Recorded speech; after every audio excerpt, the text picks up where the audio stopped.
There are two types of spirit, abundant spirit and deficient spirit. To have an abundant spirit means having enough and more than enough. A deficient spirit means lacking, not having enough. To have an abundant spirit, the spirit must be still. Stillness gathers the spirit inward. Movement wastes it. When the spirit moves outward and is exposed, it dissipates. People who constantly express emotions, whose eyes are restless, whose minds are scattered, these people have a spirit that is unstable and leaking. A still spirit is like a bird resting peacefully, or like tree sap preserved deep within. When the sap dries out, the tree dies. When the spirit dries out, life weakens. Stillness allows the spirit to be nourished from within. When the spirit is nourished inside, life becomes strong, healthy, and long-lasting. In Eastern philosophy, especially traditional Eastern medicine, there is the concept of essence, vital energy, spirit. In physiognomy, people often only talk about spirit and not much about essence or energy. But Eastern medicine sees them as interconnected. Essence is the root material that nourishes energy and spirit. It is the substance behind one's vitality and nature. But modern life, with excessive indulgence in sensory pleasures, causes us to lose essence. When essence is lost, energy fades.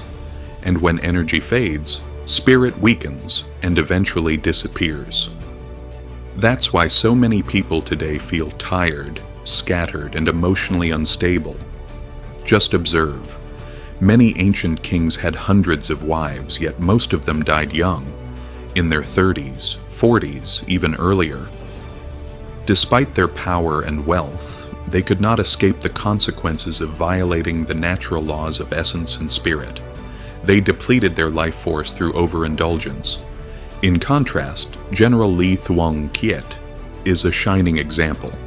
He worked closely with the king, entered the palace regularly, and served under 4 different rulers. Yet he lived nearly 90 years, a remarkable age in his time. Why? Because he never married. He preserved his essence. 4 kings passed away early, but he remained strong, clear-minded, and deeply rooted. So if you want to cultivate an abundant spirit, you must first learn how to return to stillness. You can't live recklessly and expect to thrive. Life demands depth. Life demands discipline. True wealth is not in stimulation, but in serenity. Inner silence is not weakness, it's power. Stillness is a sacred training ground. It is the temple within. A deficient spirit is unstable. When it's unstable, it's like a bird that gets startled and flies away. People with such a spirit tend to act impulsively, easily excited, easily angry, anxious, or restless. Their behavior becomes scattered and shallow. When they walk, they seem jittery. When they speak, they sound rushed and lacking depth. That's how a deficient spirit manifests. In contrast, an abundant spirit shows in clear, bright eyes, eyes that are calm yet sharp, steady yet full of life. Black pupils on a white background, steady and radiant. This kind of gaze shows clarity and inner vitality. A vibrant gaze doesn't mean darting eyes or nervous twitching. That's a sign of restlessness. True liveliness is when your gaze can observe and grasp things without needing to fidget or shift. Whether your gaze draws others in or pushes them away depends on you. Whether your gaze reveals or conceals also depends on you. If you want to attract attention, you must understand what's driving your gaze, what's behind it, what's in control. It's your inner state. Your mind is the one operating your eyes. Only when your mind is centered, when your heart is steady, will your gaze naturally carry presence and depth. Imagine a beautiful woman walking by. How can you truly hold her gaze? If your heart is scattered, if your attention is unfocused, you won't be able to. Your gaze will betray your instability. So stop staring mindlessly. If it's not meaningful, it's just noise. We must learn to observe with awareness. Only then can we truly hold someone's gaze, not through desire or impulse, but through a presence that comes from managing our own heart and mind. How can we manage the mind when we haven't yet developed the strength to turn inward and observe it? That's why in meditation, we learn to direct our awareness inward, to look into our own heart and mind. Only when we can recognize it can we begin to manage it. There's a saying in physiognomy that the eyes reveal or conceal based on intention, but from the perspective of inner cultivation, we say, train yourself to observe your own mind. Develop the ability to watch it closely.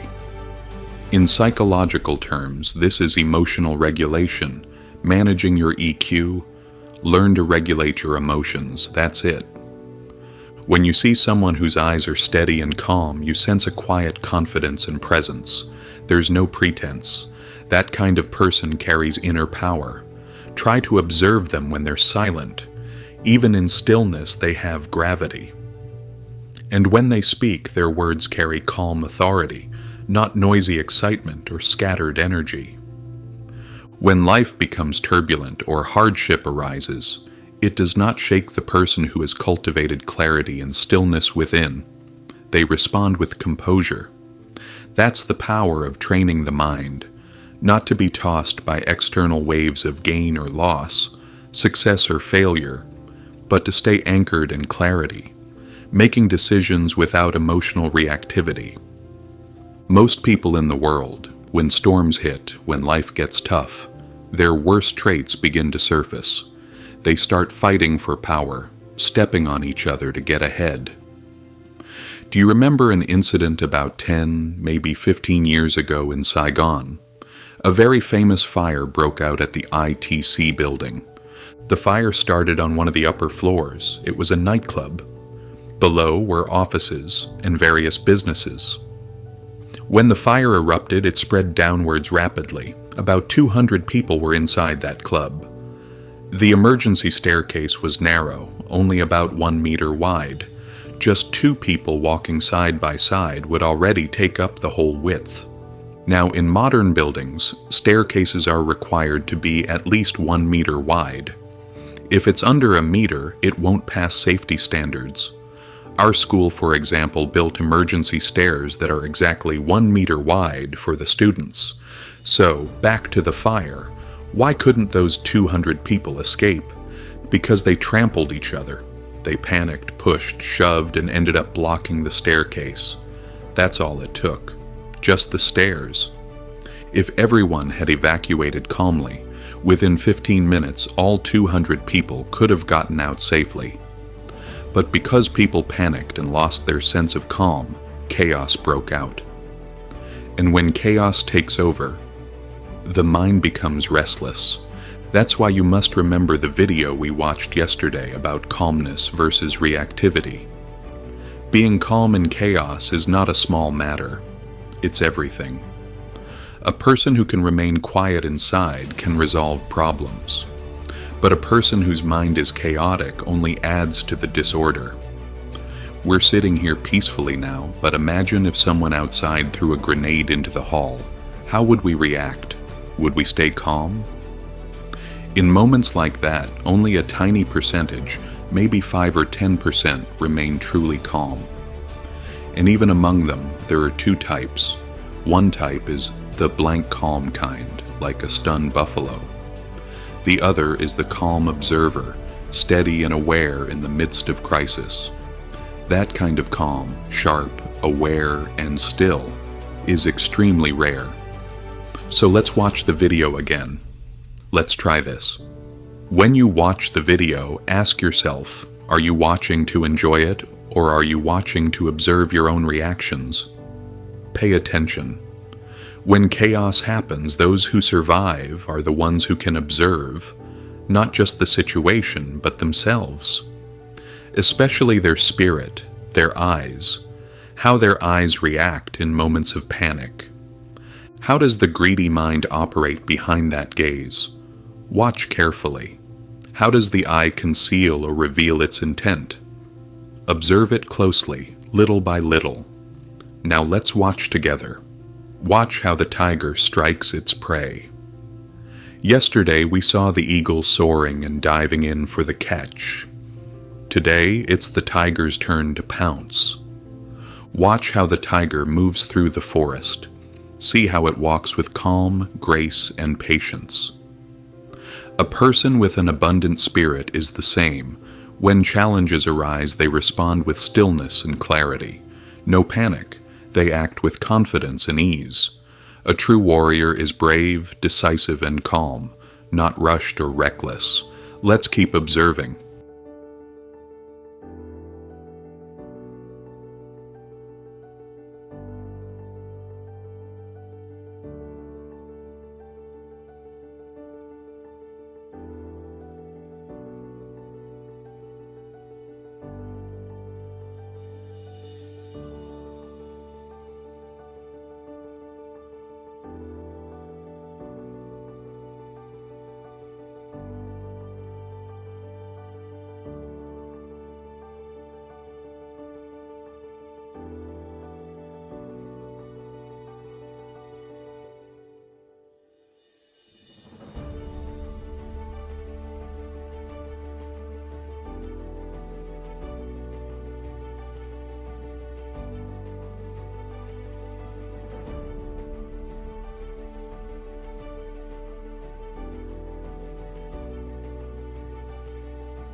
There, it pounces, movie's over, and now look again.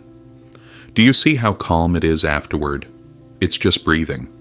Watch closely. See how it breathes. Its belly rises and falls heavily. It's tired. That's not calm. That's exhaustion. See the difference? That's not the stillness we're talking about. And yet, look at us. When we get praised by our boss or receive a raise, we slam the table in excitement. We celebrate like we've conquered the world.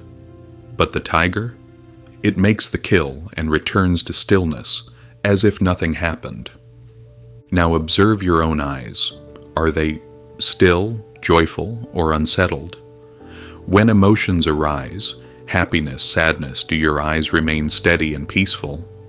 When you feel anxious or restless, your spirit begins to scatter. Can you see that? Watch carefully. Observe the spirit. It's the same across all beings. You don't need to read faces to understand someone's nature. Just watch their energy. Watch how a monkey moves, how a deer reacts, how a squirrel responds, how a bird flutters, and you'll understand people the same way. Spirit is the nature within. It is the energy beneath thought. It reveals the way one thinks. See that? That's meditation. But is that really deep meditation or just relaxation? Lying there with half-closed eyes, lightly breathing, slowly returning to breath control, that's not stillness. That's just exhaustion. When you're tired, you go to the spa, right? This is just a mental spa, simple. If you could feel this spa-like peace anytime, you wouldn't need to visit a spa outside. But this is the teaching of the sages. To live simply and know what's enough, that is the wealthiest kind of life. It's not about having extravagant things or flashy appearances. True richness is knowing how to live simply and knowing what is enough. So next time, don't think of meditation as something light or trivial, this simple, serene state. It's actually the mark of someone with a high-level soul. When our inner world is chaotic or weak, we crave entertainment. When the mind is messy and restless, it needs stimulation. But a pure, clear mind doesn't need distractions. It already has peace. When there's clarity, there's no need for escape. In a moment, we'll move into a more difficult part. Please pay close attention. This next part touches on the unstable spirit of the monkey and how even when it catches its prey, it still looks around nervously. That's not peace. That's not clarity. So watch carefully. The next scene is powerful. It says a lot if you can recognize it. Master your spirit. The truly skillful are those who can catch the movement of the spirit as it rises. Now, let's watch that scene again. Try to see if you can catch the moment when the spirit begins to show. Did you see it? It started to emerge. And then, poof, it was gone. What a shame. What a waste. Ladies, pay attention to this. When a woman walks by wearing something slightly revealing and looking just a bit too good, if a guy's expression suddenly changes, that's what we call a loss of composure. That's not calm. That's being overtaken. And how long does that moment of overtaken last? Just a few seconds. But if every time a beautiful woman walks by, a guy's face changes like that, you can bet he's not managing his emotions well. That's the problem. How long does it take before that overtaken look disappears and emotional control returns? Now look at this. Done. See that? Just 2 seconds. The tiger pounced, released emotion for 2 seconds, then instantly returned to its normal, composed self. That's why the tiger is the true king of the jungle. Even the monkey, after jumping all around, sits on a branch quietly for hours. Calm again. Meanwhile, down here, we get tired just walking. But even if we're tired, with just 2 seconds of focus, we can return to balance. The tiger breathes, restores stillness, and returns to grace. See? The eyes don't need to move much to hold power. That's why the jungle has its king. And you know what? It's just like that eagle we saw yesterday. It dived down, snatched the snake, flipped in midair, carried the snake back up to the sky, and flew off like nothing happened. That's presence. That's grace. As if catching a snake midair was no big deal. It just did its job and moved on. Dry feathers, no drama. Once you've mastered your spirit, you've gone far. Add a little more understanding, and you'll have basically cracked physiognomy too. Observe people's actions, their temperament, and how they live.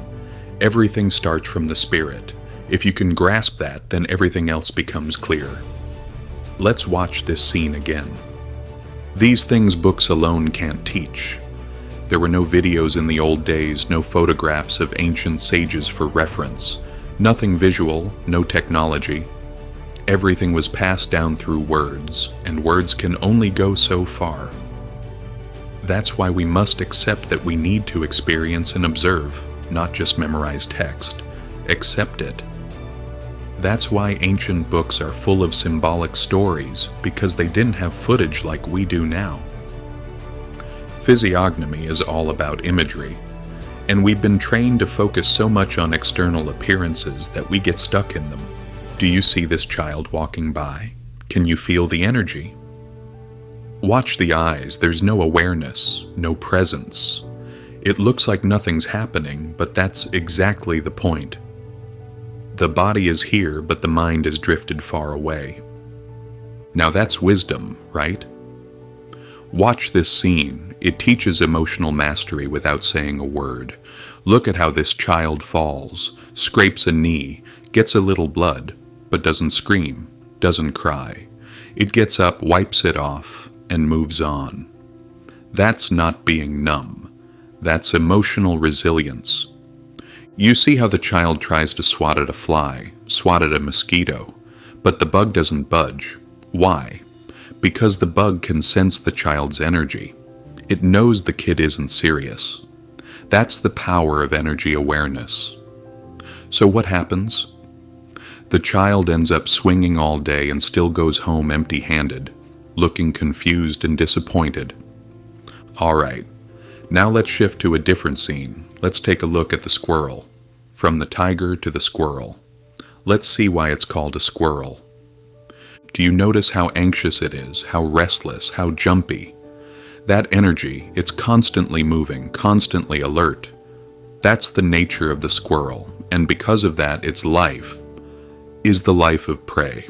Always running, always watching, always fearing. That's why it's a squirrel.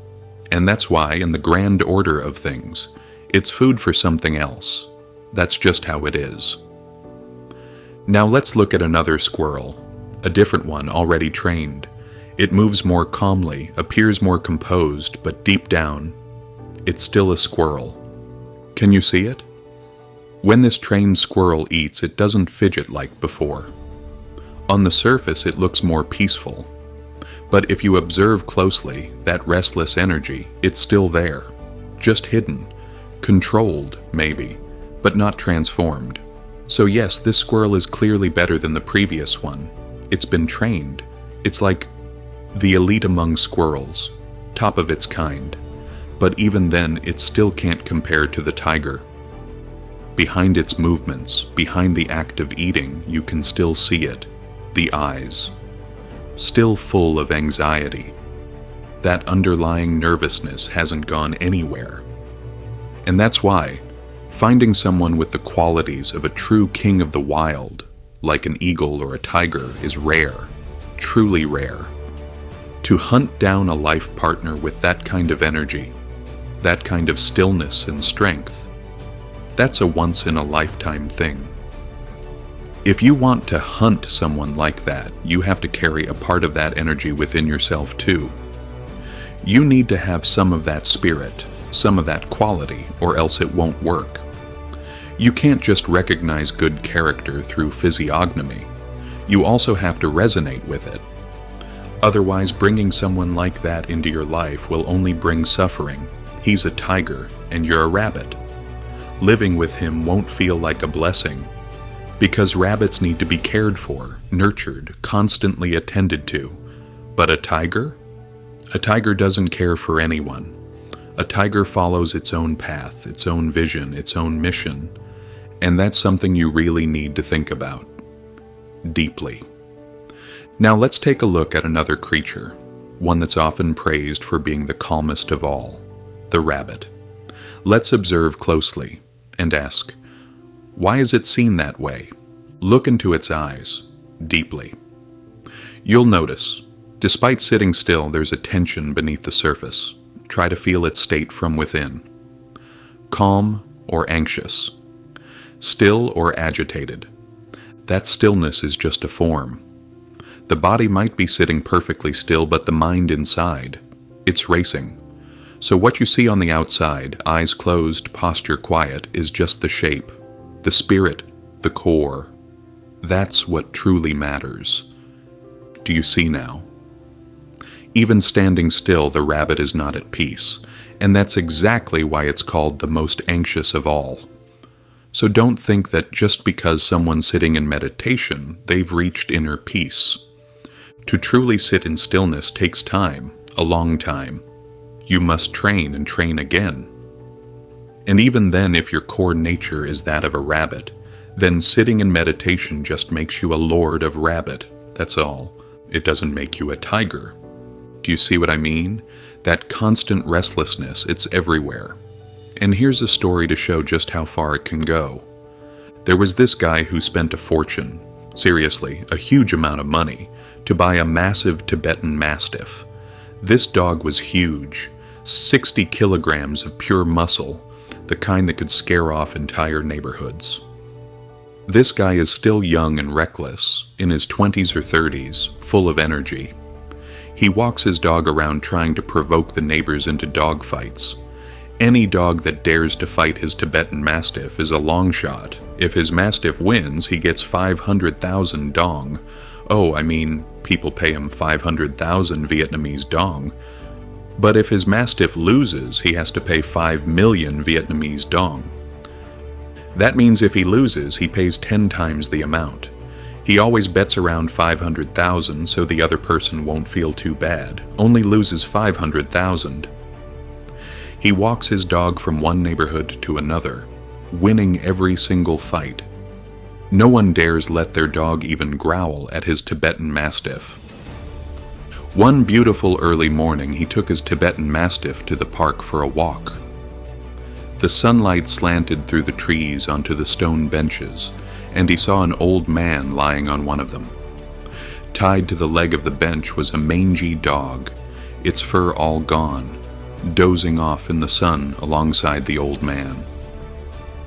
The guy walked past.